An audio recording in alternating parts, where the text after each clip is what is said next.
Equality की बात क्यों हो रही है? एक बड़ी खूबसूरत बात, अगर आप लोगों ने संविधान पढ़ा है तो आर्टिकल 14 राइट टू इक्वालिटी के बारे में बात करता है, और आर्टिकल 19 से आपकी स्वतंत्रता की बातें शुरू हो जाती है कि आपको फंडामेंटल राइट है फ्रीडम का, आप यहाँ जाए वहां व्यापार करें। बाबा साहेब ये बता गए कि आर्टिकल 14 इक्वालिटी पहले आएगा और स्वतंत्रता बाद में आएगी। स्वतंत्रता से भी ज्यादा कोई चीज जो जरूरी है वो है समानता।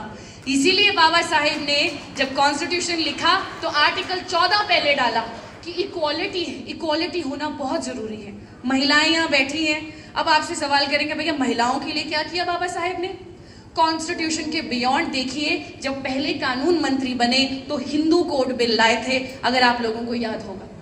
हिंदू कोड बिल में ये बात की गई कि जो आज की सरकारें यूनिफॉर्म सिविल कोड देने की बात करती है कि हम लोग इस तरह का लॉ लाएंगे, चाहे धर्म कोई भी हो, चाहे जाति कोई भी हो, वहां के पुरुष और महिला को एक ही प्रकार का रूल लॉ करेगा, उसको बोलता है यूनिफॉर्म सिविल कोड।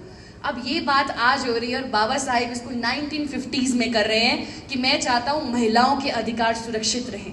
जो आज औरतें डिवोर्स ले पाती हैं, अगर वो एक पीड़ित शादी में है उससे बाहर निकल पाती हैं, सम्मान से जी पाती हैं और मेंटेनेंस भी लेनी पड़ती है, ये सब आपका हिंदू मैरिज एक्ट में बाबा साहिब महिलाओं को तोहफा दे गए।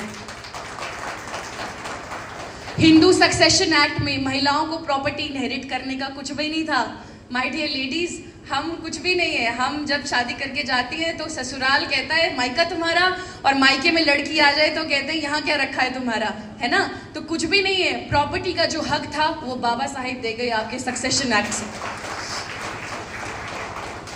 कई बार बच्चों का फॉर्म भरते हुए पिता का नाम पूछा जाता है, मोस्टली पिता का नाम, और ये हक भी नहीं थे औरतों को कि वो उनकी नेचुरल गार्डियन बन सके। माइनॉरिटी एंड गार्डियनशिप एक्ट जो कि हिंदू कोड बिल का हिस्सा था, उससे महिलाओं को ये अधिकार मिला कि वो अपने बच्चे की नेचुरल गार्डियन हो सकती है, पिता हो चाहे ना हो। इस प्रकार के अधिकार बाबा साहेब आपको दे गए। बाबा साहेब ने पहली बार बात करी, माय डियर लेडीज, उन्होंने पहली बात करी कि जो औरतें कोल की फैक्ट्री